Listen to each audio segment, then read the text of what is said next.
لي صدري ويسر لي أمري واحلل عقدة من لساني يفقهوا قولي. أما بعد. قال الله تعالى: يا أيها الذين آمنوا كتب عليكم الصيام كما كتب على الذين من قبلكم لعلكم تتقون. قال الله تعالى: واعتصموا بحبل الله جميعا ولا تفرقوا.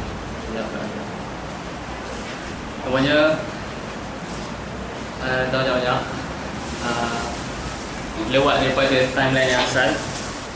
Memang tarbiyah Ramadan lah untuk 10 malam, 10 terakhir ni. Tolak dah awal lah, tapi itulah mungkin tarbiyah untuk anda yang datang ke sini dan tarbiyah untuk antum membuat antum sampai di sini. Okey, pertamanya masa kita dalam, kalau ikut jadi suku 6 suku, 4 suku, 6 suku. Ini dah agak kurang daripada suku.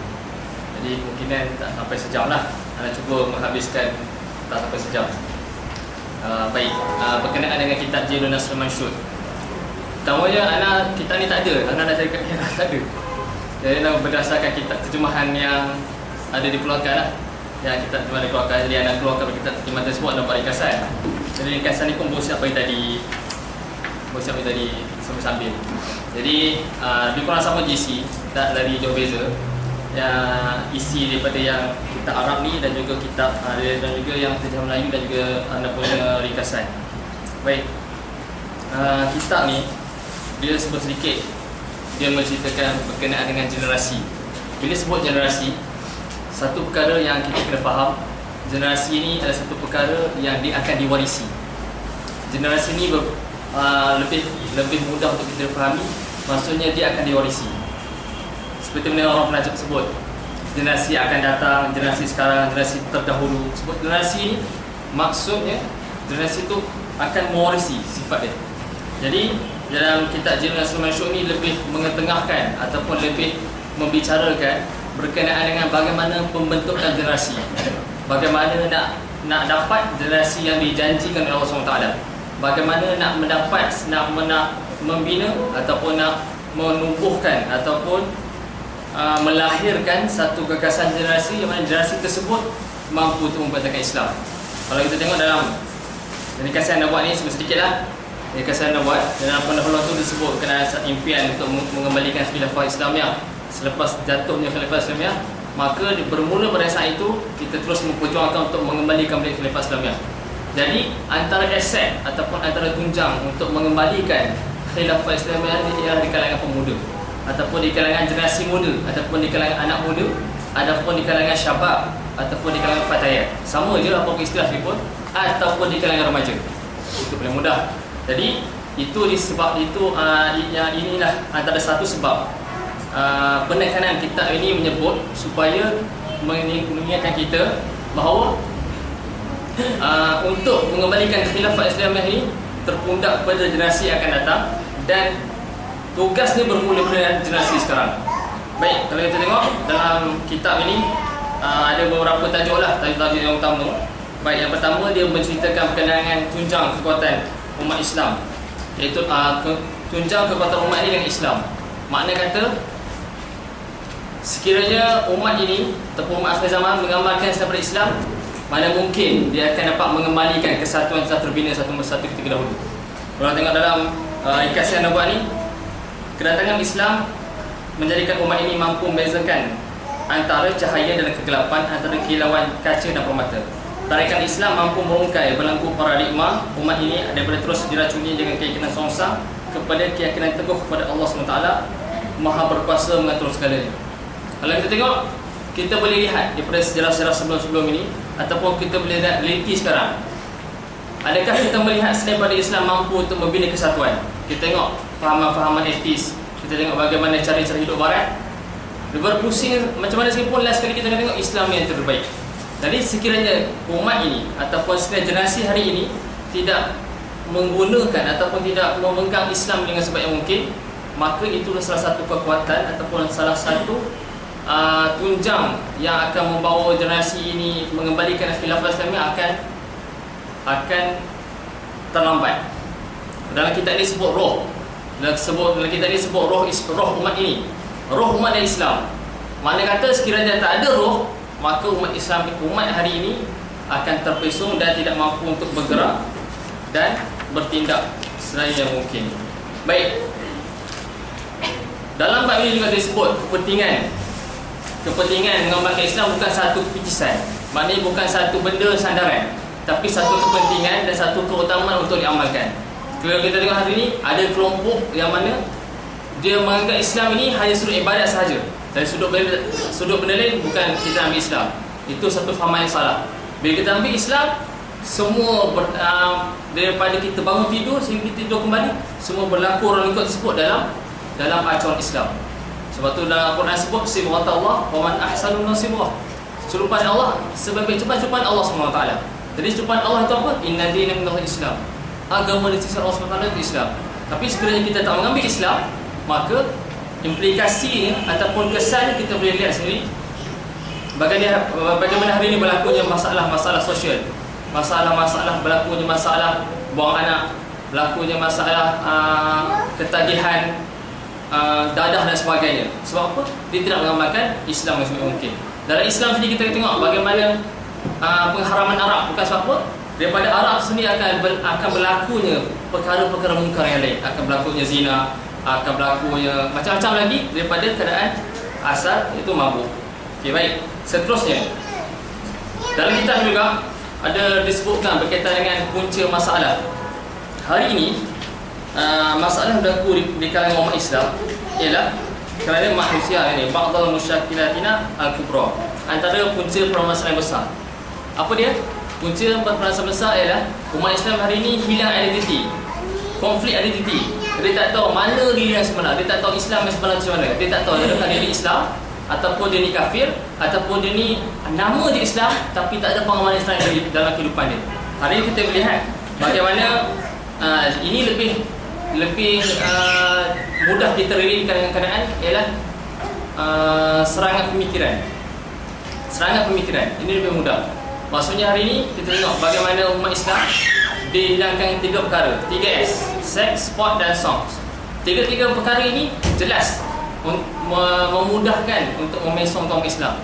Dan ramai terpesong dengan antara 3S ini bukan di kalangan orang tua, bukan di kalangan bayi, tapi di kalangan anak muda, atau disebut sebagai pemuda ataupun sebagai generasi muda. Jadi ini di antara agenda yang dibuat oleh musuh untuk mempengaruhi umat Islam, dan akhirnya umat Islam hilang identiti. Mengaku diri Islam. Kalau kita tengok dari sudut sekarang, bagaimana fashion. Kalau kita tengok peredaran fashion, dulu orang lelaki suka yang besar-besar. Orang lelaki dulu suka yang besar-besar. Dulu orang lelaki suka yang ketat-ketat. Sama rok kapak dulu pakai ketat-ketat. Orang perempuan pakai besar-besar, pakai baju kembang. Orang dulu, perempuan. Sekarang terbalik. Lelaki suka pakai longgar-longgar, hip-hop, besar-besar. Perempuan pakai ketat-ketat. Itu di antara kalau kita baca di sudut-sudut fashion pun kita nampak. Zaman rok kapak dulu pakai ketat, berkilat, tutup dah habis. Orang lelaki, orang perempuan pakai baju kembang, orang kecil tapi bajunya kembang. Tapi sekarang orang kecil bajunya bertambah kecil. Beza dengan orang lelaki pula pakai baju hip-hop, pakai baju besar-besar. Tengkuk pendek, pakai besar tu baju. Patutnya sini sampai ke sini. Lengan pendek baju orang lelaki. Itu perbezaan sudut fashion. Itu sudah nampak satu implikasi ataupun satu antara benda-benda yang disusun oleh pihak musuh untuk memesongkan umat Islam dan juga untuk mengelirukan identiti umat Islam yang sebenar. Baik, kalau tengok dalam ringkas Al-Albani, hal ini dapat dilihat secara teliti apabila neraca pertimbangan paradigma umat Islam kabur untuk menilai antara kebaikan dan keburukan. Implikasi ini jelas mengheret jiwa umat Islam, menafsirkan segala sesuatu tidak berlandaskan acuan syarak dengan merasakan kekufuran itu sebagai satu kebebasan, perlakuan keji itu sebagai satu seni, dan kerosakan itu sebagai satu kemajuan. Ini benda yang berlaku. Seolah-olah keburukan. Kalau kita tengok sekarang macam mana orang keadaan sekarang, nak buat baik kita rasa sangat malu, tapi nak buat jahat kita rasa sangat bangga. Itu nak perkara paling mudah. Sebab apa? Bila berlaku masalah, saya malu nak bagi tolong, saya malu nak bagi tolong, saya malu nak semayang, saya malu nak bagi kopiah tak apa, saya malu. benda tu malu, tapi buat perkara munkar tak malu. Itu di antara salah satu modus operandi ataupun pelan tindakan yang disusun peringkat musuh menjadikan umat Islam hari ini merasakan benda kebaikan itu tidak sebagai keburukan, dan benda keburukan itu tidak sebagai satu kebaikan yang sangat-sangat baik. Kalau kita tengok hari ini bagaimana berlakunya gejala murtad, kalau berlakunya sekarang masalah apa ataupun masalah sosial sudut pergaulan antara lelaki dan perempuan, adanya konsert-konsert sebagainya, benda-benda semua orang nampak bagusnya, alhamdulillah remaja kita dapat kembali kepada Allah SWT, remaja kita dapat kumpulkan dengan pengisian rohani sebagainya. Sikit saja, yang lebih itu kata nampak benda tu kerosakan, tapi di mata manusia ada kemajuan ni, ada satu peningkatan dan sebagainya. Jadi benda ni antara satu kesan apabila umat Islam terpesong, umat Islam hilang identiti dia, hilang jati diri sebagai seorang umat Islam, dan dia tak merasakan diri sebagai seorang Islam. Dalam masa yang sama juga, antara perkara-perkara lain yang disusun ataupun yang direncana dalam pihak musuh ialah meniupkan semangat asabiah. Tahu mana asabiah tahu kan? Mana asabiah? Tahu mana asabiah? Perkauman, semangat perkauman. Jadi benda ni berlaku. Kalau kita tengok banyak berlaku. Kalau di Mesir mungkin asabiah daripada sudut negeri, mungkin asabiah dari sudut sekolah, mungkin asabiah dari sudut pers. Kalau biasanya asabiah sudut sekolah, itu benda biasa berlaku lah, sudut sekolah ataupun asabiah sudut pers dan sebagainya. Jadi benda-benda ini sebenarnya ingin meruntuhkan kesatuan kita, ingin meruntuhkan kesatuan Islam. Bila dia ada semangat asabiah tersebut, dia akan ada satu agenda dia, agenda untuk menaikkan kumpulan dia, nak menaikkan orang-orang dia, nak menaikkan sekolah dia sebagainya. Jadi sebenarnya memberikan satu impak yang cukup besar untuk meruntuhkan kesatuan Islam. Baik, seterusnya syarat-syarat kemenangan dalam disebut qawaninun an-nasr. Okey, syarat-syarat kemenangan ada 3. Yang pertama, syarat-syarat kemenangan pertama ialah kita kena yakin, selaku umat Islam, kita kena yakin kemenangan itu milik Allah Taala, bukan milik makhluk. Kalau seluruh dunia nak menghancurkan satu pasukan tentera ataupun satu perencanaan dan yang telah ditetapkan Allah Taala, pasti takkan mampu sekiranya tak ada izin Allah Taala. Biarlah guna bom yang besar ke, guna ketebalan yang canggih ke, guna laser ke, guna apa sekalipun, tapi tanpa izin Allah Taala benda itu takkan berlaku. Itu benda yang kita kena faham dan kita kena relate kan. Contoh paling mudah dalam bulan puasa ni berlaku perang Badar. Dalam perang Badar dinyatakan dalam surah Anfal, falam taqtuluhum walakinna Allah haqataluhum. Qama ramaita id ramaita walakinna Allah rama. Allah sebut apa? Bukan engkau yang melontar ketika mana engkau melontar, tetapi Allah SWT melontar ketika mana engkau melontar. Peristiwa perang Badar 313 nak mengupaskan daripada ribuan tentera. Kalau sudut logik memang tak masuk akal. Dalam kalau kita baca kisah perang Badar, bagaimana sahabat baru nak angkat, dah putus dah kepala. Yang kata apa? Nusrah Allah SWT. Ini menunjukkan bahawa peringkat ataupun segi kita sebagai hamba Allah SWT, selaku pejuang agama Allah SWT, kita mampu berusaha dan kita kena yakin kemenangan itu peringkat Allah SWT. Apa yang berlaku hari ini, bila kita memberi komitmen kepada gerak kerja Islam, bila kita memberi komitmen, kita tengok, kita merungut sampai bila nak tengok macam ni, sampai bila tengok umat Islam macam ni, sampai bila kita tengok umat Islam terus dihina macam ni. Kita nak tanya sampai bila. Akhir sekali kita dah lah, malas lah, buat macam pun akhirnya gitu juga. Itu benda yang bisa berlaku. Sebab kita tak yakin kemenangan tu bukan milik kita, milik Allah SWT. Kita ni hanya makhluk perantaraan untuk mendapat kemenangan. Tapi kemenangan tersebut milik Allah SWT. Tanpa kita pun sebenarnya Allah SWT boleh bagi menang.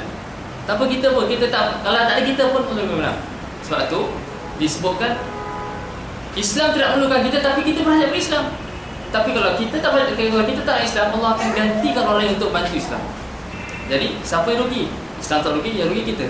Sama juga dengan keadaan realiti yang berlaku ataupun yang disebut sebagai kemenangan itu milik Allah SWT, bukan milik kita. Kita hanya mampu usaha, selebihnya kita serah pada Allah SWT. Jadi sekiranya tak ada, kalau datang dalam program baru ni Ihtiram, disebutkan oleh Syekh Dr. Majdi Hilal, siqah pada Allah SWT, memberi kepercayaan Allah SWT. Sebab apa? Kita manusia, kita umat ataupun kita pejuang Islam, kita usaha. Sebab itu agama tak tertegak dengan kata-kata. Kalau hanya kita berkata-kata duduk dalam YouTube bagi vlogging, kita kena ni Islam, duduk tak, hanya berkata-kata. Mana mungkin Islam akan terdekat dengan kata-kata? Tapi Islam akan terdekat dengan apa? Dengan tindakan dan perancangan untuk menghancurkan musuh Islam. Kalau hanya berkata-kata, maka dah ramai dah orang musuh Islam dengan hanya berkata-kata. Tapi kita tengok hari ini lebih ramai, lebih terbukanya peluang Islam, lebih ramai musuh Islam juga menyerang. Baik, itu yang pertama. Kemudian yang kedua, syarat kemenangan yang kedua ialah kita kena yakin apabila kita bantu agama Allah SWT, Allah SWT akan bantu kita. In tansurullah yansurkum wa yusabbit aqdamakum. Ini ayat yang biasa kita dengar dan ayat yang biasa kita faham. Tapi persoalan dia, adakah kita benar-benar yakin bila kita tolong agama Allah, Allah akan tolong kita? Nak tengok setakat mana keyakinan kita pada Allah SWT. Kalau di Mesir ni mudah, Allah uji dengan natijah. Allah uji dengan natijah. Bila kita bagi komitmen pada usrah, kita bagi komitmen pada persatuan, kita bagi komitmen pada program-program ilmiah, kita bagi komitmen perang, Allah uji sekali. Nak tak ajar, tak pun dosa ni. Masa tu dah tengok apa netasan pertama dalam hati kita. Adakah syukur Alhamdulillah, ataupun Subhanallah, Astagfirullah, ataupun lagi Masya Allah sebagainya, tak mampu nak menerima. Lepas tu kalimah ataupun sebutan yang kita akan sebut, mungkin ni sebab aku banyak terus satu ni. Itu benda biasa. Ni kena kurangkan sikit ni aktiviti ni. Itu benda yang biasa berlaku. Mudah nak bagi wakil realiti untuk antum sebagai mahasiswa ni. Yang berlaku macam ni senang. Natijah pula kita tengok setakat mana kita sebut. InsyaAllah Syekh, kita tolong Allah tolong kita Syekh. Boleh sebut tak sama dengan apa yang nanti. Nah, sahabat Nabi, walaupun mulut dengan hati disingkan, nak masuk ke iman hati 23 tahun. 23 tahun, 10 tahun di Mekah, 13 tahun di Madinah. Nak masuk ke iman hati, itu tahap sahabat Nabi. Sahabat Nabi ni keimanan ni, nak bagi tahu power tak power. Dia kata kalau tak syurga panggil pun tak akan datang turun. Itu tahap iman Nabi. Iman sahabat-sahabat Nabi. Ni kalau kita jauh daripada sahabat-sahabat Nabi, sudah tentulah bila diuji sedikit, hati kita akan bergelora, akan berbolak-balik. Macam mana ni? Macam mana ni? Aduh. Kalau dia jadi pengarah program, mungkin dia hantar surat pertakan jawapan, tarik diri. Kalau dia sebagai AJKT, mungkin dia beruzlah seminggu, tutup handphone, gantung handphone kat shilling sebagainya. Biar tengok orang tu ada suka tengok nombor ni, sukanya ditangkat dan sebagainya. Tak apa, nak mengubat duka lara yang membaluti perasaan. Ini maksudnya kita masih tak yakin dengan janji Allah Taala. Sebab tu disebutkan antara syarat-syarat kemenangan dia kena yakin bahawa bila dia tolong agama Allah Taala, Allah akan bantu kita. Dan bantuan Allah Taala ni jangan nampak benda yang simple. Contoh kita tak ada duit, nak berjuang tak ada duit, kita pun doa Allah, tak ada duit Allah. Tak ada usaha. Aku nak pergi mesyuarat tak ada duit, doa. Tak ada usaha, tak ada lah bawa-bawa, tak ada usaha, just dah yakin ayat ni insya-Allah Allah. Lepas tu kita lah yakin bila kita doa tu duit turun dari langit. RM50 ni masuk atas tangan. Memang tak. Setakat ni takkan berlaku lagi lah selama anda hidup kat dunia 27 tahun ni, tak akan dengar lagi. Melainkan kalau ada kawan-kawan duduk kat atas, itu lain lah. Memang tak ada, setakat ni tak ada. Tapi bantuan Allah SWT banyak bentuk. Mungkin Allah SWT bagi kita tenang je buat kerja, tak ada masalah. Mungkin Allah SWT bagi kita tak ada tiba-tiba je sampai dah ke tempat masyarakat contoh. Tak apa, kawan-kawan tak jom tempat, jom naik taksi dan sebagainya, sampai. Dalam keadaan kita tak ada duit nak bergerak, ataupun kita tak ada kesempitan yang bersangatan. Jadi itu maknanya kita kena yakin dengan Allah SWT bahawa bila kita tolong agama Allah SWT, pasti dan pasti Allah akan bantu kita. Sudut bantuan itu macam mana, bentuk bantuan itu macam mana, bukan hak kita untuk menentukan, tapi itu semua dalam kekuasaan Allah SWT. Baik. Yang ketiga, kekuatan adalah milik mutlak orang mukmin. Ini satu ini syarat ataupun perkara yang kita perlu pegang dan kita perlu pegang dan kita perlu fahami. Kemenangan adalah milik mutlak orang mukmin. Kalau baca surah ayat ni kita faham dah. Orang kafir selama-lamanya tak akan berjaya. Walaupun berjaya di mata dunia, tapi tak berjaya di mata Allah SWT. Biarlah kita nampak senang pun. Dunia sijnul mukminin wa jannatul kafirin. Dunia penjara bagi orang mukmin, tapi syurga bagi orang kafir. Sebab tu bila kita tengok, macam mana orang Cina, selalu orang sebut orang Cina ni cerdik, dia boleh berniaga sekejap je boleh pakai emas, boleh pakai beg Melayu. Orang Melayu ni niaga dah lama dah, dia tetap pakai potongan sagar. Lepas tu kita kata, Cina tak sembah Allah pun tapi boleh ni. Kita memikirkan begitu. Sedangkan Allah dah sebutkanlah hadis dunia sijnul mukminin. Bila sebut sijnul, bila sebut penjara, kita kena faham konsep kehidupan dalam penjara. Adakah kehidupan dalam penjara kita, dalam penjara kita bagi iPad, dalam penjara kita bagi Galaxy, dalam penjara kita bagi benda mewah, nak makan ayam goreng, ayam golek, itik golek semua ada? Tak. Dalam penjara, nama penjara. Jadi kita kena faham konsep hidup dalam penjara. Bila duduk penjara, sekadar apa yang ada. Nak minta load lebih sikit pun seketul ayam pun tu dapat lagi dalam penjara. Kita kena faham. Jadi kemenangan hak milik mutlak, hak mutlak ni hak milik mutlak lah. Hak mutlak orang mukmin. Maksudnya satu masa nanti orang yang beriman ataupun orang mukmin pasti akan berjaya. Dan kemenangan tersebut bukan milik orang tapi milik orang mukmin ataupun orang beriman. Benda tu kita kena fahami dan kita kena pegang sungguh-sungguh. Bila kita dihimpit ataupun kita diuji dengan satu cabaran atau ujian yang sangat dahsyat, untuk diri kita kena fikir benda ni. Kita kena faham benda tu betul. Ya Allah, aku yakin kemenangan ni akan berpihak pada orang mukmin. Cuma bila masanya, bila ketikanya, di mana tempatnya kita tak tahu. Dan kita kena yakin. Kalau kita tengok Mesir sendiri, macam mana perjuangan orang Mesir nak dapat seorang presiden yang diimpikan rakyat lah. Nak diimpikan rakyat berapa lama? Bukan sehari dua, bukan setahun 2 tahun, puluhan tahun. Akhirnya dapat menikmati kemenangan tersebut. Sama lah juga Islam itu sendiri. Selepas mana kejatuhan Islam, kejatuhan khilafah Islamiyah, bukan bermakna umat Islam boleh tidur lena. Umat Islam kata tak apalah, macam mana kita dah gagal, tak, cukup tidur, balik minum susu. Tak, bukan itu cara dia. Sebab apa? Kemenangan yang hakiki ialah kemenangan milik umat Islam. Kalau tengok dalam Al-Quran sebut wa ayyuri, itu tak ada ayat tapi boleh baca terjemahan Okey, dalam surah At-Taubah disebutkan berkenaan dengan kemenangan. Allah telah beri perlindungan dan sebagainya pada umat Islam. Kalau kita tengok dalam satu peristiwa yang peperangan Khandaq, pertengahan Allah Taala mengalahkan musyrikin dengan melalui perantaraan angin. Ini di antara bukti bahawa kemenangan itu milik orang mukmin, bukan milik orang kafir, bukan milik orang musyrikin dan sebagainya. Cara macam mana dapat kemenangan itu benda yang kita tak boleh nak jangka. Kita tak boleh nak jangka. Kalau kita tengok, kalau siapa yang mengikuti macam mana isu pentadbiran penukaran mesti kita dapat tengok.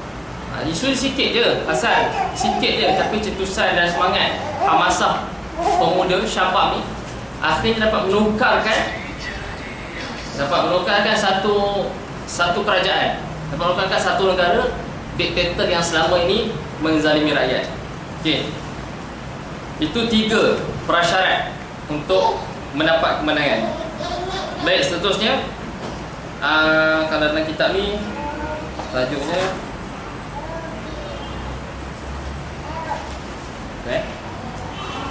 Jilid Muslim-Muslimat. Okey. Dalam ni sebut, dalam tulis ni terapi iman seorang mukmin. Maksudnya iman umat Islam ataupun sifat keimanan itu sendiri bukan satu benda yang statik. Kalau hari ni dia 90%, besok dia 90%, lusa 90%, tak.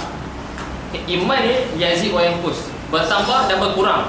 Jadi sebagai seorang mukmin, untuk melestarikan impian mendambakan generasi yang memperoleh kemenangan yang janjikan Allah SWT, maka perlu menjaga keimanan. Iman jaga macam mana? Jaga amal dan sebagainya. Kalau kita tengok sini, bila mana keimanan itu turun dan naik, maka sebab itulah Allah SWT uji manusia ni adanya perasaan, adanya nafsu, adanya keinginan. Benda ni semua adalah satu ujian kepada manusia. Nak tengok tahap mana keimanan manusia. Mungkin hari ini dia baik, mungkin hari ini dia baca Quran setengah juzuk, 1 juzuk. Besok besok rasa macam semalam dah 1 juzuk. Okey, tu pada 1 juzuk tu mungkin boleh rolat 3 kali, dia baca semuka contoh. Itu nak antara benda yang mudah. Ataupun hari ini dia bersemangat nak bekerja, hari ini semangat nak belajar, besok lusa yang semalam belajar tu saya ingat lagi, tak apalah, simpan tu. Jadi lepas tu gitu keluarlah fakta-fakta yang ada pakar psikologi kata otak ni tak ada perang sangat, nanti takut banyak switch putus, supaya wayar hijau, apa-apa benda semua nanti bahaya. Kalau anda ada tahfiz dulu, Lepas asar jangan ngapal, bahaya, takut urat putus. Jadi kita tanya lah, Ustaz, urat mana putus? Anak tak tahu urat mana, tapi ramai orang cakap urat putus lepas asar. Oh ya ke? Jadi Ustaz kalau lepas tidur, lepas subuh tidur tak apa? Tak apa. Gitu pula. Dia pelik. Itu dia antara benda je lah. Sekadar nak, orang kata apa, mungkin nak beri rangsangan supaya jangan tidur ke waktu subuh. Ngapal waktu asar tu patutnya orang suruh main dia, ngapal sebagainya. Okey, itu di antara benda yang kita kena ingat lah. Kalau kita tengok dalam sini, dalam ringkasan dakwah ni, keimanan para sahabat bagi Rasulullah SAW begitu unggul sehingga nyatakan dalam surah dalam Al-Quran, surah Al-Fatah yang ayat terakhir dalam surah Al-Fatah tu, Muhammad Rasulullah walladzina ma'ahum asyidda 'alal kuffari rahama'u bainahum. Tak ada kan? Sebab kita tak boleh baca tulisan, tak boleh baca yang apa, bacaan Al-Quran punya ayat. Jadi antumnya ada terjemahan saja. Boleh bacalah dari sudut macam mana sahabat Nabi. Sahabat-sahabat Nabi memang sudut keimanan kita tak boleh challenge, dan itu satu benda kita kena respect dan kita kena cuba ambil sebagai satu ibrah dan satu ikon untuk kita bina. Sahabat Nabi, kalau kita kumpulkan semua sahabat-sahabat Nabi, adalah satu kitab di Darussalam Syabab fi ahli Khulafaur Rasyidin, pemuda di zaman Khulafaur Rasyidin. Dekat situ dia ceritakan beberapa pemuda-pemuda ataupun beberapa sahabat-sahabat Nabi, yang mana sahabat Nabi ni setiap orang kalau kita tengok ada keunggulan masing-masing, ada keizzah masing-masing. Ada sahabat Nabi macam Abdul Rahman bin Auf, kaya, tapi kaya dia bukan kaya orang berdaratan. Kaya dia sampai dia dah mati pun dan kain nak kafan pun tak ada. Dah infak semuanya Allah SWT. Betul juga kita tengok sahabat Nabi lain. Contohnya Umar Al-Khattab, Umar Abdul Aziz, jiwa kepimpinan macam mana? Umar Khattab macam mana? Sudut bila zaman Umar Khattab, dia telah membina banyak perkara-perkara baru. Tubuhnya pada kehakiman dan sebagainya. Nak kata kehebatan sahabat Nabi ni dan keimanan mereka seiring.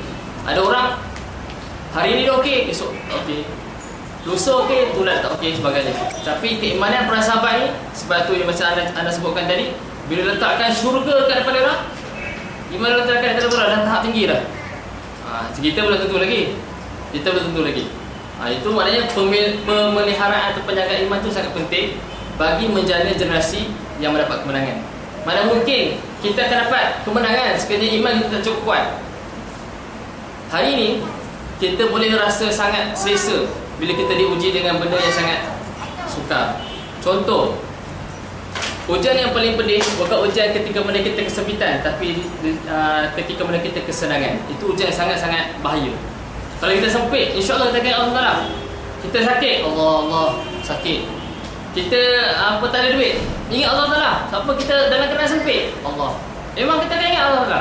Tapi bagaimana pula kita dalam keadaan senang? Ada jaminan tak dalam keadaan senang kita ingat Allah Taala? Benda tu belum tentu lagi berlaku. Itulah perkara yang berlaku sekarang. Kalau kita tengok, mungkin persatuan kita dalam keadaan senang, keadaan susah, kita sentiasa beri komitmen kepada persatuan. Persatuan susah ni, kita sering ingat Allah Taala, ya Allah tolonglah dan sebagainya. Tapi bila mana persatuan kita dalam keadaan senang, kita rasa sangat senang sehingga kita lupa agenda kita lupa tarbiyah kita lupa macam mana nak membina pelapis kita. Kita dah senang, tak ada uji sebagainya. Tapi bila kita nak kena susah, kita akan fikir macam mana nak membina pelapis, macam mana nak memastikan kebajikan ahli kita gini dan sebagainya. Baik, seterusnya misi pendakwah, para pendakwah yang utama. Baik, dalam ringkasan ini sebut matlamat yang perlu diselesaikan berdasarkan keadaan masyarakat dunia kini adalah melahirkan gagasan generasi mukmin di atas satu penjelamaan baru dengan gelaran generasi kemenangan. Pembentukan generasi ini akan menentang segala krisis yang berlaku di kalangan umat Islam dan akan memberikan kesedaran kepada masyarakat nilai tentang Islam kehidupan, memberi kesedaran tujuan kehidupan sebarang dunia dan apakah akhirat kita. Okey, maksudnya misi kita sebenar dalam bidang dakwah ni supaya nak manusia sedar. Apa fungsi dakwah? Nak bagi manusia sedar. Dakwah ni bagi orang sedar. Sedar tak awak ni hamba Allah SWT? Sedar tak awak ni anak pada seorang ayah dan mak? Sedar tak awak ada tanggungjawab pada isteri? Sedar tak awak ada tanggungjawab pada agama? Nak sedar. Itu fungsi dakwah yang sebenar. Kita nak bagi manusia sedar. Kalau yang sedar kita sedarkan lagi, yang tak sedar kita bagi sedar. Itu fungsi dakwah. Itulah fungsi pendakwah. Tapi sekiranya benda tu tak dilakukan oleh pendakwah ataupun benda tu dikesampingkan oleh pendakwah, maka misi ataupun objektif kita sebenarnya adalah bila mana tak ada benda ni. Bila mana tak ada kesedaran yang ditimbulkan oleh generasi ini, maka pembentukan generasi yang akan mendapat kemenangan yang dijanjikan oleh Allah SWT ni perlu memahami apakah dasar ataupun akidah perjuangan sebenar, dan perlu mengetahui peranan mereka selaku seorang pendakwah, peranan mereka selaku da'i, dan mereka mengenali siapa mad'u mereka. Mereka mengenali siapa orang yang akan mereka jumpa. Masyarakat yang kita akan berhadapan macam mana bentuknya, macam mana perwatakannya, macam mana responnya, kita perlu tahu sebagai kita seorang da'i untuk menyedarkan masyarakat. Jadi misi ini sangat jelas, dan misi ini kena faham. Dalam Quran banyak sebut, kuntum khairu ummatin ukhrijat linnas ta'muruna bil ma'ruf wa tanhauna 'anil munkar wa tu'minuna billah. Amar ma'ruf nahi munkar. Ini benda yang sangat-sangat disebutkan, dan benda inilah yang perlu dilaksanakan. Tidak kira dalam keadaan apa pun. Mungkin orang faham dakwah ni macam mana? Dakwah ni pernah tengok tak kalau jemaah tabligh jumpa? Pernah tengok? Allah Taala Maha Kuasa, makhluk tak ada kuasa, Allah Taala beri segalanya, makhluk tak boleh apa-apa. Dakwah itu salah satu usul dakwah, tapi tak sebagai dakwah saja itu. Paling mudah kalau dalam rumah kita, kawan-kawan ni, jom pergi sembahyang. Dakwah. Dah lah sikit main game, ni kita sembahyang. Hari ni tak sekolah lagi, jom cuba kan. Itu pun dakwah. Tapi kita melihat dakwah, kita melihat dakwah yang sebenar ni dakwah apa? Dakwah bila pakai serban jubah, pegang tasbih, Quran sangkut kat sini macam pergi umrah tu.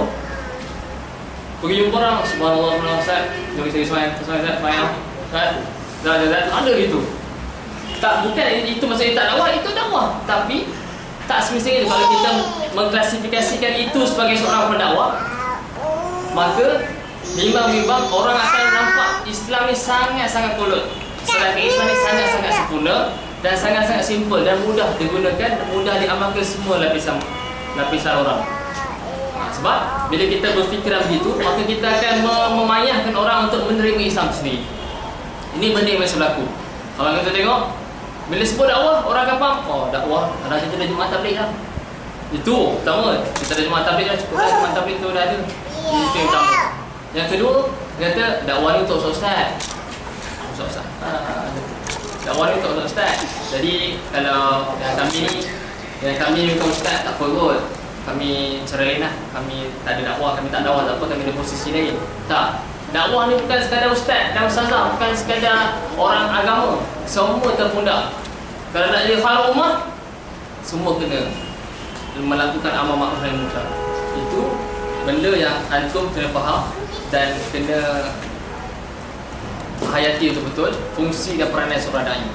Sebab bila mana kita tak merasa kita seorang pendakwah, bila mana kita terasa kita seorang da'i, maka kita akan buat kerja halang-balai. Tahu halang-balai tuan? Halang-balai. Halang-balai ni asal boleh, ataupun istilah saintifiknya asbul.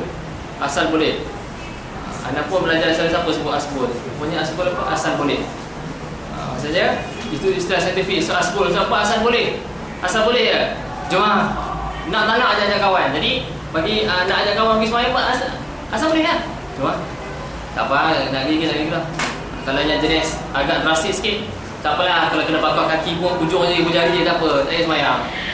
Itu yang agak kasar sikit lah. Tak apa, banyak lagi jari dia 10 kan. Boh hari ni bakar satu jari, hari ni 9 jari, tak apa. Tak payah sembahyang. Tidur. Contoh, itu di antara uslub-uslub yang boleh kita ambil lah, berdasarkan keadaan lah.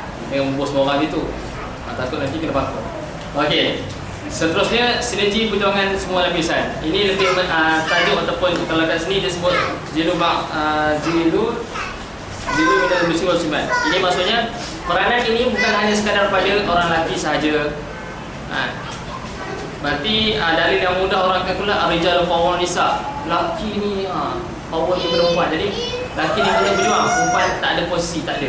Kalau tengok dari Islam sendiri, macam mana kita tengok serigala-serigala Islam, kita ada Rawaidah Dawiyah, kita ada Zinira, semua Quran nasyid lah, Khadijah, semua apa Asia sebagainya. Pengorbanan orang ni bukan pengorbanan yang sangat, pengorbanan ni bukan pengorbanan yang simple. Kita nampak macam simple, dengar orang nyanyi lagu tu biasa je. Tapi kalau kita baca sejarah, kita akan tahu pengorbanan yang sangat besar. Khadijah ni jutawan, bukan je jutawan sikit, bukan jutawan fakir, jutawan kaya.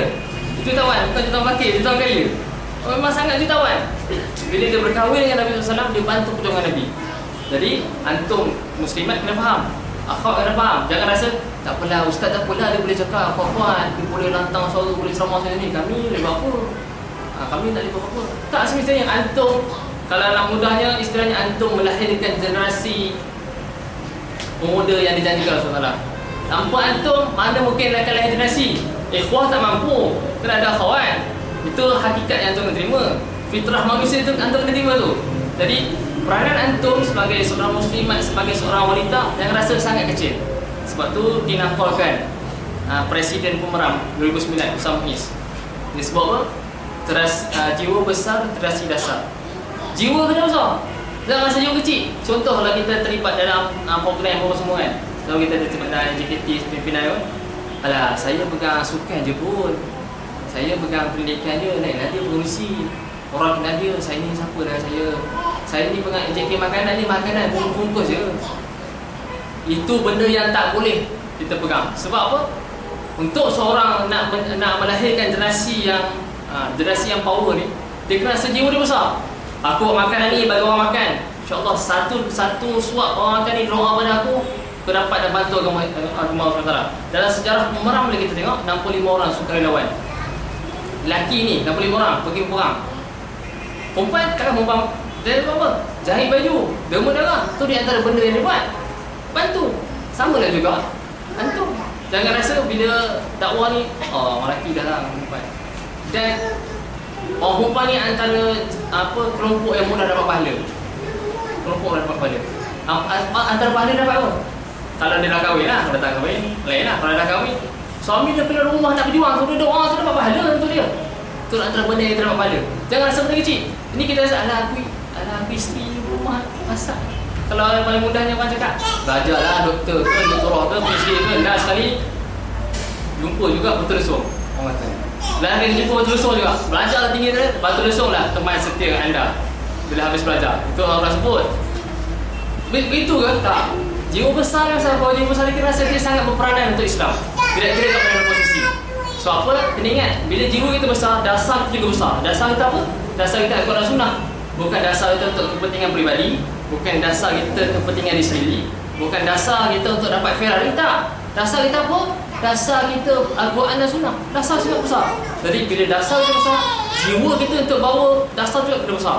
Kalau jiwa kita kecil, dah lah orang tu kecil, jiwa kecil, makinlah kecil, lain kali kecil dia lari kecil, dia keluar dari kecil.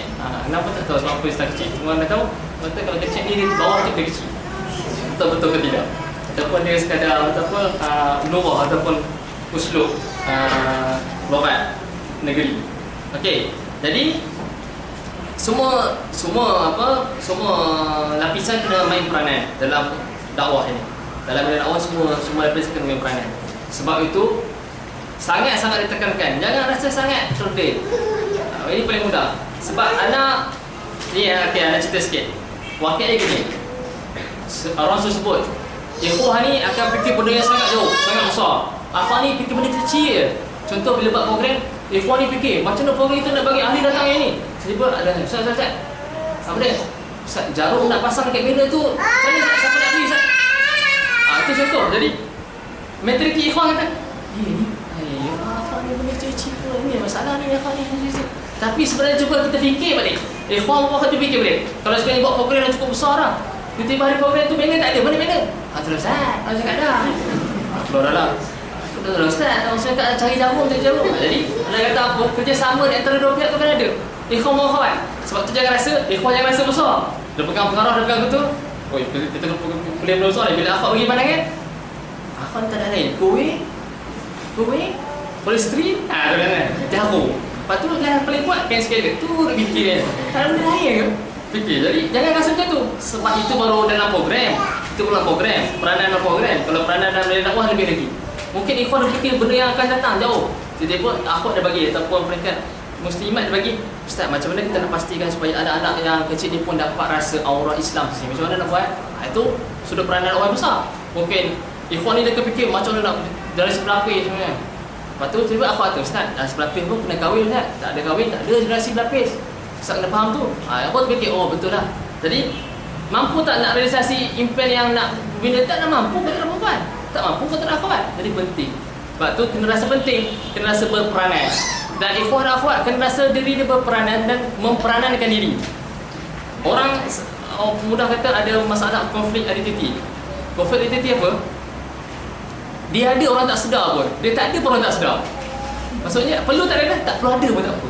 Itu konflik identiti. Tapi kalau orang yang dia boleh membina dia punya identiti dia, bila orang dia tak ada, orang rasa kehilangan dia. Bila dia ada, orang sangat memerlukan dia. Tapi yang berlaku dia balik. Dia balik. Tak tahu pun. Tak penting, orang rasa itu konflik identiti.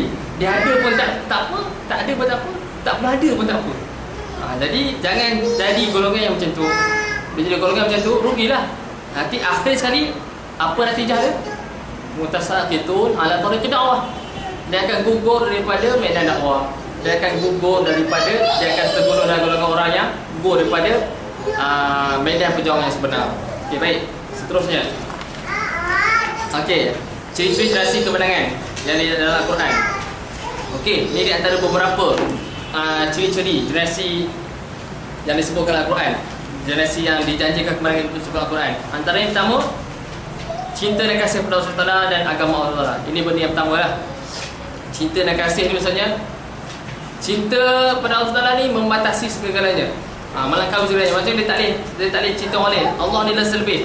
Contoh mudah-mudah, bila ada pertindihan antara dua, keinginan diri dengan keinginan agama, keinginan diri dengan keinginan Islam, kita dahulukan keinginan Islam sendiri. Sekali tak boleh bertorat, itu kena belajar lah fiqh khamsah atau fiqh awlawiyat. Fiqh awlawiyat belajar fiqh awlawiyat ada macam mana cara dia akal, nafsu dia ada, diri, agama, jiwa sebagainya, itu harta sebagainya, itu kena belajar lah. Jadi maksudnya cinta kepada Allah SWT ni bukan cinta Allah duduk dalam bilik pejam mata, Allah tak jadi apa-apa, percayalah tak jadi apa-apa, buatlah satu kali pun tak jadi apa-apa. Siapa ni? Saya cinta Allah, tak jadi apa-apa. Cinta Allah maksud apa? Wa may yuti'illaha wa rasulahu faqad faza fawzan 'azima. Mentaati perintah Allah dan Rasulnya, sesungguhnya telah berjaya, dan kejayaan tersebut bukan kejayaan biasa, fauzan 'azima. Takkid. Faza fauzan 'azima. Kejayaan sangat besar. Kejayaan apa? Mungkin dari sudut akademik dia, daripada sudut keberkatan kehidupan dia. Sebab sebelum sebut hidup kita ni tak berkat kalau kita lawan ibu ayah, hidup kita tak berkat kalau kita tak perintah Allah. Berkat tu dekat mana? Orang faham kalau kita kata rezeki saya tak berkat lah Ustaz. Kenapa? Tak tambah apa rezeki saya. Kalau 1,500, 1,600 tu tak tambah.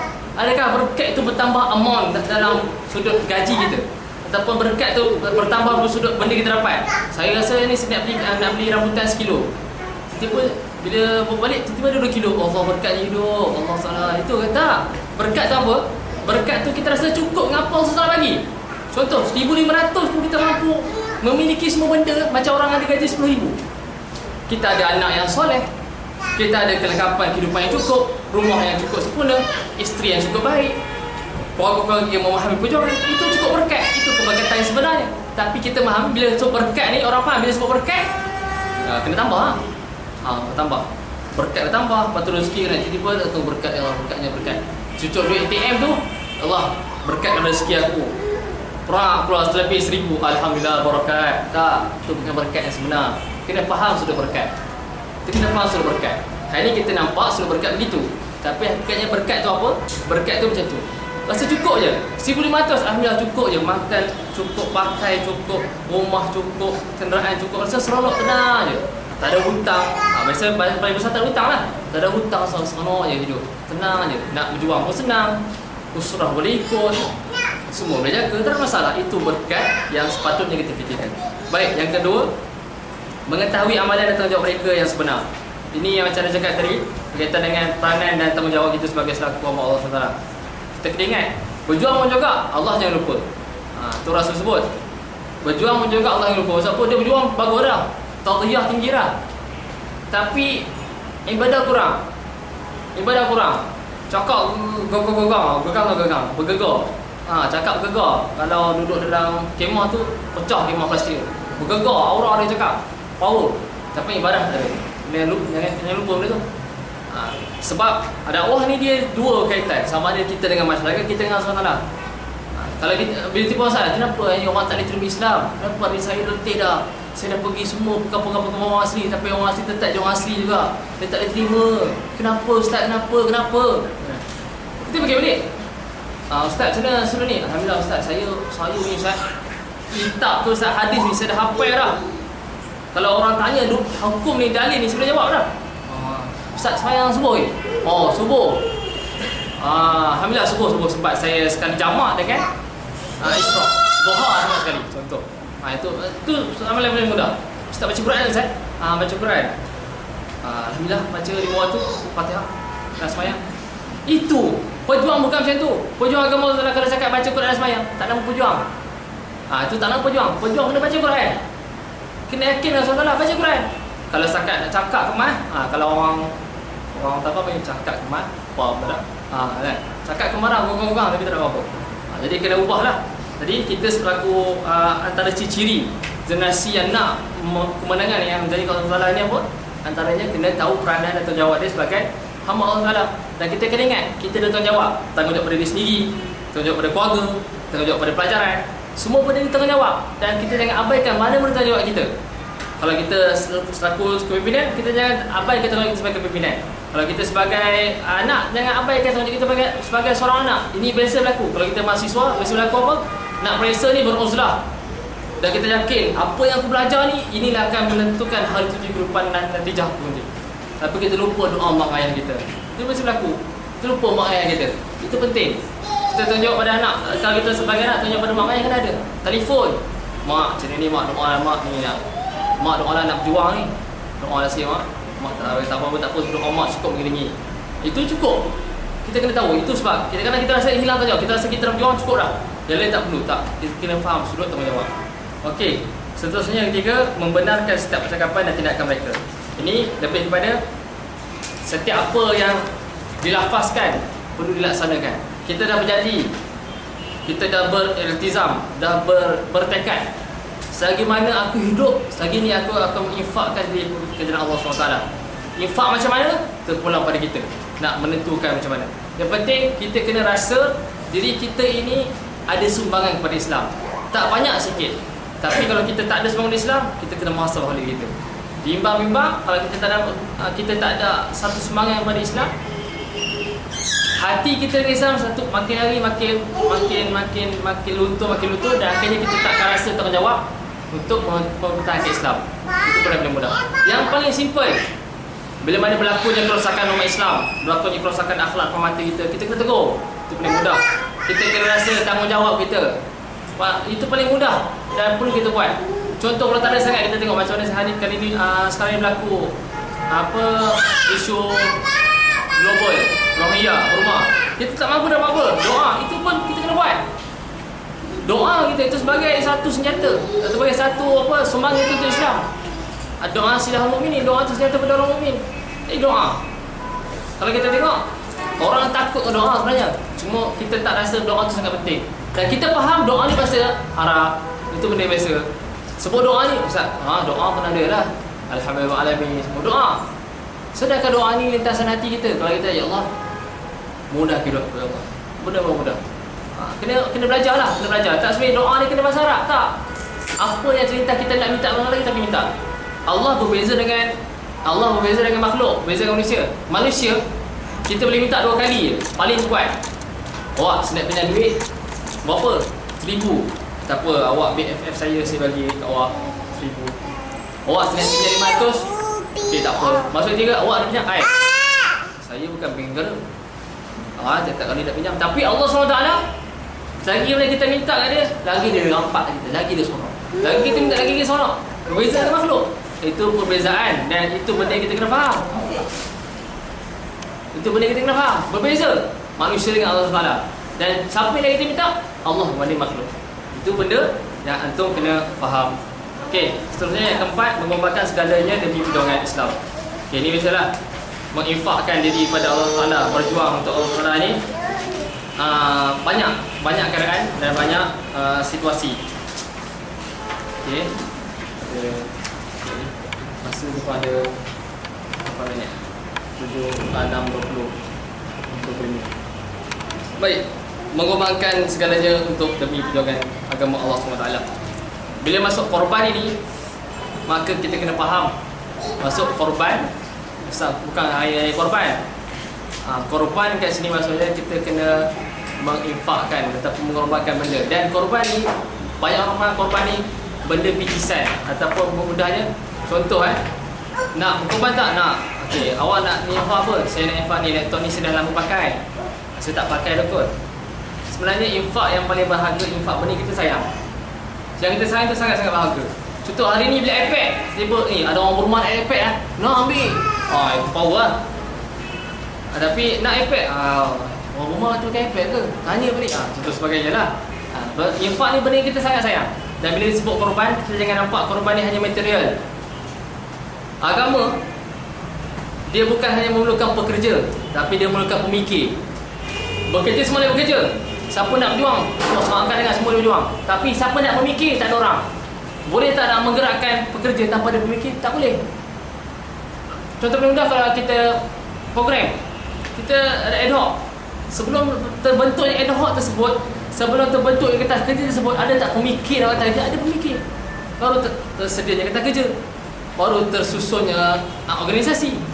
Jadi kita jangan rasa, wallah saya ni tak ada duit, saya ni pun sekolah je. Kais pagi makan pagi, kais petang makan pedang. Makan pedang tak? Makan petang, makan pedang.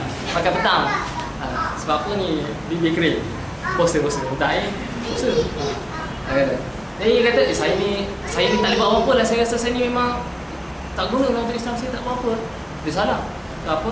Idea, otak yang Allah SWT bagi yang membezakan kita dengan haiwan inilah sebenarnya satu sumbangan besar pada Islam. Satu sumbangan besar pada Islam. Yang ni kita terlepas pandang. Kita banyak pandang pekerja. Saya tak mampu. Saya kalau contoh di Malaysia. Saya ni berbalik Malaysia, tak ada kenderaan lah. Saya tak boleh nak pergi usrah, saya tak ada kenderaan. Ustaz, saya tak boleh nak pergi program ni. Tak ada kenderaan, Ustaz. Tak apa, Ustaz, saya tak ada kenderaan, Ustaz. Tapi saya rasa, Ustaz, boleh saya tanya program apa? Macam mana kan, Ustaz, saya cadangkan gini-gini. Kita tak ada benda tu. Kita rasa, bila disebut sumbangan, bila disebut berkorban, benda yang objek ataupun benda kita nampak, kita pegang, kita rasa benda tu. Kita nampak dalam mata, tapi kita lupa pemikir. Sebab tu Islam, dia tak, kalau hanya sekadar orang bekerja ramai, tapi nak memikir kata macam mana. Dia nak menyusun strategi, macam dia mikir macam mana hari ni. Kita nampak pendekatan Islam tak boleh buat begini, kita boleh begini. Sebab apa? Kita tengok paket semasa begini, kita tak keadaan semasa begini. Jadi kita rasa Islam perlu buat begini. Contoh, betul kena fikir. Daripada sudut tak kisahlah, sudut persatuan pun sama. Kalau dulu kita kata, okey, kita tak boleh buat program macam ni sebab kita sesuai ni. Sekarang kita kena raikan, okey, kita tukar sikit konsep program gini. Sebab apa kita raikan? Ahli kita sekarang dah begini. Dulu ahli kita macam ni. Ahli kita tu tak ada masalah, kena begini. Tapi sekarang ahli kita dah ramai. Dan ahli kita sekarang banyak variasi pemikiran dia tak sama. Jadi kita cuba buat gini. Jadi kita kira ubah macam tu, macam ni. Jadi tu benda tu dia lahir dari siapa? Lahir dari pemikir. Kalau tak ada pemikir, tak adalah benda ni. Jadi perlu ada pemikir. Jadi antum kena faham. Bila sebut korban, jangan hanya fikir korban benda yang nampak material, tapi idea tu sangat mahal. Kalau kita dalam masyarakat 10 orang, mana mungkin 10 orang ni idea sama? Mustahil sama, mesti berbeza. Mesti berbeza. Walaupun adik-beradik takkan sama. InsyaAllah walaupun anda tak belajar sains, tak belajar peralatan, insyaAllah takkan sama punya idea. Itu benda yang memang kita dah biasa buat dalam masyarakat, takkan sama idea. Kalau sama pun sikit, dia kata saya setuju dengan pandangan tersebut, tapi saya rasa begini. Saya rasa dia tambah. Sebab apa? Idea seorang tu takkan sama. Jadi idea inilah kita gunakan untuk satu simbol ataupun satu hadiah pengorbanan kita ke Islam. Baik. Yang kedua, generasi berdasarkan realiti dan keilmuan. Jadi lebih kepada ada tempat benda. Yang ujung-ujung ada lebih kurang ada bab ni 7 bab kot.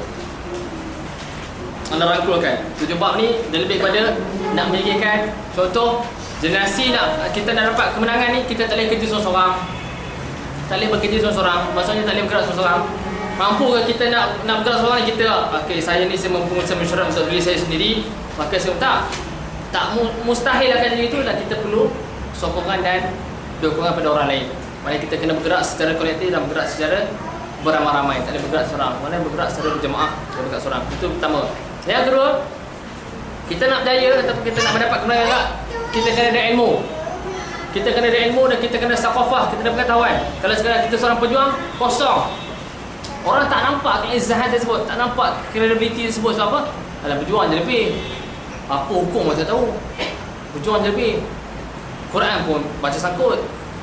Infak dengan idram pun tak tahu. Contoh, juang je lebih tapi tak. Nak je seorang pejuang, nak mendapat kemenangan ni, ilmu juga penting. Mana kata apa?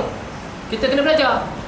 Jangan duduk sini, saya ada pejuang ni, tak apalah, biarlah saya jaga markas. Semua pergi belajar, tak apa. Saya tak apa, saya takut markas ni orang kacau, saya jaga markas, saya ni semua pergi belajar. Tak apa, saya nak berjuang. Tak. Ilmu juga penting.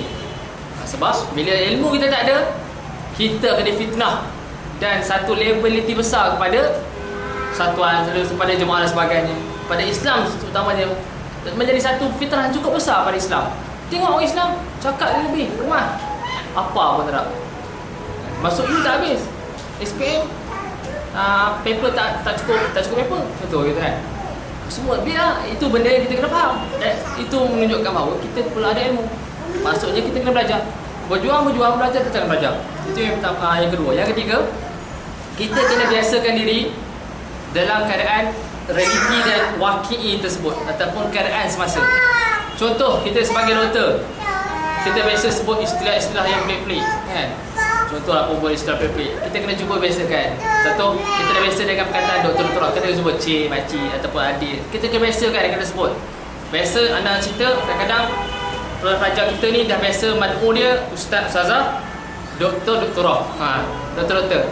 Balik Malaysia tiba-tiba balik Malaysia tiba dia buat program dengan budak kanak-kanak ataupun taska jam. Macam mana ni? Waktu kanak-kanak sebenarnya percayalah, yakinlah pada Islam. Tak mungkin budak-budak tu akan faham. Sebab apa? Tak sesuai dengan mad'u dia, tak sesuai dengan realiti dia. Ini biasa berlaku. Ini biasa berlaku. Kita sini kemarah, okay, balik Malaysia tiba buat program dengan, contoh buat program dengan kanak-kanak istimewa ataupun hyperaktif. Jenis memang adik-adik semua. Islam itu sebenarnya satu agama yang cukup indah. Agak-agak budak respon tak. Sebab apa? Tak sesuai dengan wakil dan realiti tersebut. Sebab itu kena faham dengan realiti. Ilmu kita ada, yang kedua kita kena adulkan dia sesuaikan dengan keadaan semasa. Tak perlu banyak. Sebab tu kita kena faham ada konsep menyelesaikan diri dengan keadaan semasa. Ada orang ilmu ada, tapi penyampaian dia tak mampu. Sebab apa? Dia mampu kalau ustaz dengan ustazah, okey, boleh cakap direct. Mahasiswa dia boleh, mahasiswi dia boleh. Kalau maha tak siswa pun dia tak boleh. Siswa tak maha pun dia tak boleh dah tak nampak dah apa. Jadi itulah benda yang kita kena faham dari sudut generasi. Kemudian seterusnya, yang paling penting kena faham dalam dakwah ni kena berjihad. Jihad ni banyak. Jihad nafsu, jihad macam-macam jihad yang kita kata. Jihad belum jihad nafsu lah. Jihad diri sendiri tu paling besar. Jihad belum saja diri sendiri. Sebab kita nak memecahkan benteng keangkuhan dan keegoan selaku manusia. Manusia ni Allah bagi ego. Allah bagi ego pada manusia. Dan ego ni juga lah akan menentukan tahap mana pemikiran manusia. Kalau hari ni, contoh, kita ditegur, kita dah biasa tak pernah ada salah. Kita kepimpinan kita tak ada salah. Tiba-tiba yang tegur kita ni, contoh yang tegur kita ni pelajar BUS. Bang, apa bang? Idea tak best pun. Abang ni nampak pimpinan nak hebat dah. Idea macam ni lah. Kalau kita jadi ego tinggi, kau siapa? BUS kan? Ni Azhar ni, Azhar. BUS lah, BUS. Ni Azhar ni. Kau siapa ni? Doktor ni, doktor ni. Habis ni doktor ni. Tahun 6 dah. Untuk satu BUS. Itu kalau kita ego tinggi. Tapi kalau kita mampu tahankan ego, itu apa? Jihad kita tu. Jihad diri sendiri. Sebab apa? Bila nak berjuang, nak berjuang ataupun nak terjun daripada dakwah ni, memang kena latih betul berjihad. Jihad yang nak akad selampah tu jihad dah. Itu mana jihad tu yang paling tinggi lah. Tapi jihad yang pertama kita nak create dulu, nak latih dulu diri kita sendiri. Diri kita sendiri. Ana pernah juga sekali sama-sama dengan sahabat-sahabat tabligh. Sahabat tabligh. Pernah sekali join. Itu sekolah tahfiz. Jadi pergi satu rumah ni. Assalamualaikum cik. Salam. Masuklah. Boleh masuk cik? Boleh, tunggu sekejap. Lepas tu baca cerita popular Batu Asah. Faham. Serang. Ada apa adik? Makcik sihat. Nanti kata Allah. Nanti kalau fikir boleh ke nak kedekat ni? Tak nak kedekat, main dekat sikit. Kata makcik. Kata makcik ni nak ajak ke masjid. Ada apa? Ada seramah sikit. Seramah ya? Siapa bersama? Ada perang hati tu. Tak apa. Itu yang pertama. Keadaan yang kedua, Pergi satu kedai ni, budak-budak muda tengah main gitar. Kita pergi. Assalamualaikum, duduk main. Memang soalan macam kita ni konflik identiti lah. Tak ada pun kita ni ke depan. Tak nampak pun. Assalamualaikum ni. Apa tahu? Dah kali dah habis nyanyi. Bang, bila sampai? Allah. Kalau kita tak sabar, kau pernah rasa tak nampak? Kita pun tak sabar. Tapi kita nak sabar, latih. Ya Allah, dia tak tahu ni madu aku perlu ajak dia, perlu tarbiyah dia. Kita ajak lah. Lepas ni ada ke masjid, boleh tak datang? Ada apa masjid? Tak apa dah bawa gitar, tak apa masjid. Kita cerita dah kat masjid, bawa je. Nak bawa gitar, bawa je, tak ada masalah. Contoh. Itu antara benda, itu bawa sikit. Itu secara person. Kita jumpa. Kalau lebih besar lagi, kita berhadapan dengan masyarakat memang balik-balik ni, apalah ustaz-ustazah ni. Jumut, kolot. Contohnya. Mampu tak kita nak menahan? Benda tu, jadi kita sendiri. Kalau kita hati Kristen, maka hancurlah ia. Seperti mana kata syair, innal qulub idza tanafara wuduha mislu zujajati katriha la yujbar. Hati ni seumpama kaca. Apabila ia hancur musnah, sukar ataupun mustahil untuk disatukan kembali. Maksudnya kalau hati Kristen, tapi kalau hati dia berkata Kristen, tapi bukan juga hati kematu. Kalau hati kematu pun tak makan sama juga. Cakap lah pun bodoh je, straight je, tak ada juga. Tapi bukan hati Kristen. Maksudnya bukan hati yang cakap sikit, ada mudah. Kalau istilah saintifik dengan hati taman. Tak kisah Jannatul Firdaus ke, Jannatul Naim ke, Jannah apa ke, tak kisah lah. Hati taman sebagainya. Jadi itu antara benda yang kita kena relate kan dalam diri kita untuk mencapai kemenangan dan sebagai seorang untuk membentuk diri sebagai seorang pejuang. Sebab tu penting dalam dakwah, penting sangat jihad. Yang jihad paling tinggi last-kali perang lah. Tu jihad paling tinggi lah. Ikutlah nak perang tu macam mana. Kalau akhwat dia rasa tak dia pegang senapang, pegang kuali ke, pegang koyok ke, tu pulang lah. Pegang motong sayur ke, itu pulang pada antum lah. Itu sampai tak. Tapi jihad paling mudah untuk kita praktik sekarang dalam dunia mahasiswa tu, jihad diri, jihad nafsu itu. Macam mana nak melepasi tahan nafsu itu. Baik. Last dia sikit je. Okey. Kemudian dalam kitab ni juga ada disebutkan berkenaan dengan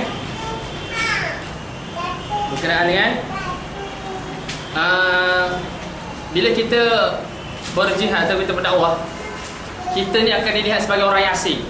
Itu benda biasa. Dan asing ini salah satu kemanisan dalam dakwah. Kita akan lihat orang yang sangat asing dalam dakwah. Sebab apa? Contoh, orang semua nak benda jahat je, tiba-tiba kita buat benda baik. Asing. Orang nampak asing. Dan asing tersebutlah menyebabkan kita akan terdidik diri kita, terdidik jiwa kita macam mana nak berhadapan orang tersebut. Contoh, kalau Nabi Muhammad SAW mula-mula dakwah, Nabi Muhammad dakwah bukan dakwah terus jahat, sir. Tapi bila dulu Nabi sebelum diisytiharkan sebagai Rasul, orang panggil Al-Amin, orang yang mana, orang yang baik. Bila dia isytihar aja, dia mula je dakwah,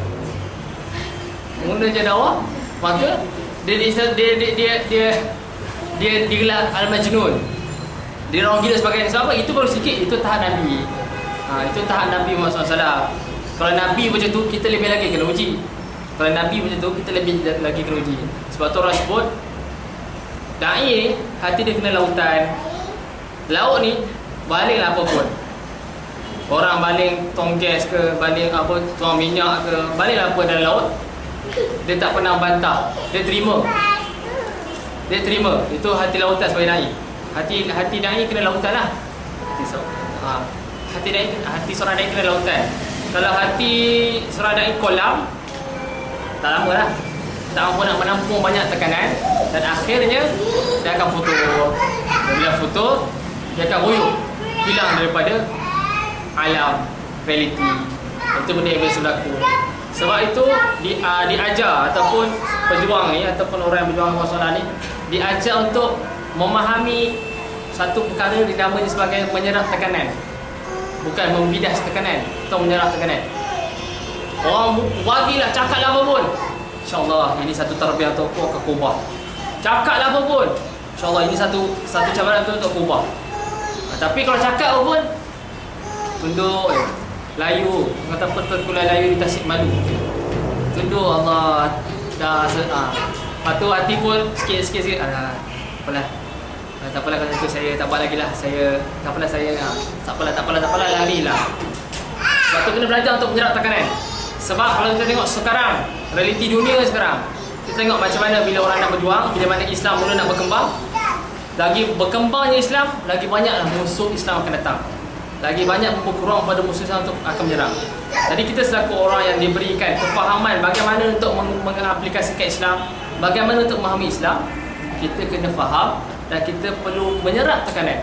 Biarlah datang pada kanan, kiri, atas, bawah, depan dan belakang, kita bersedia untuk menerima tekanan tersebut dan bersedia untuk menghadapi tekanan tersebut dengan jiwa yang sangat kental, bukan jiwa yang sangat kristal dan sebagainya. Jadi ana kira masa pun dah pajak 5 minit. Cukup sekadar tu untuk sedikit kupasan berkenaan dengan Jil Nasrul Mansyur. Kita ni tak ada kat Kera, jadi Nasrul pun ada. Jadi minta maaf lah banyak-banyak. Ana sekadar ini yang mampu untuk memberi sedikit kupasan kepada antum.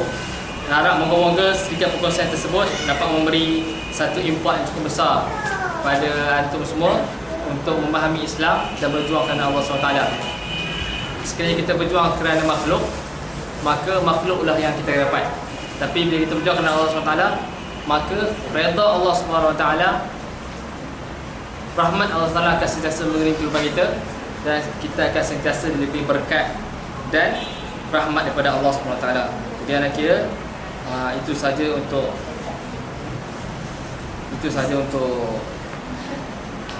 perkongsian kepada petang ini. Jadi yang baik itu datang pada Allah SWT, yang kurang tu daripada kelemahan sendiri. Ma asabaka min hasanatin min Allah wa ma asabaka min sayyi'atin min nafsik. Wallahu ta'ala alam. Wabillahi taufiq. Wassalamualaikum warahmatullahi wabarakatuh.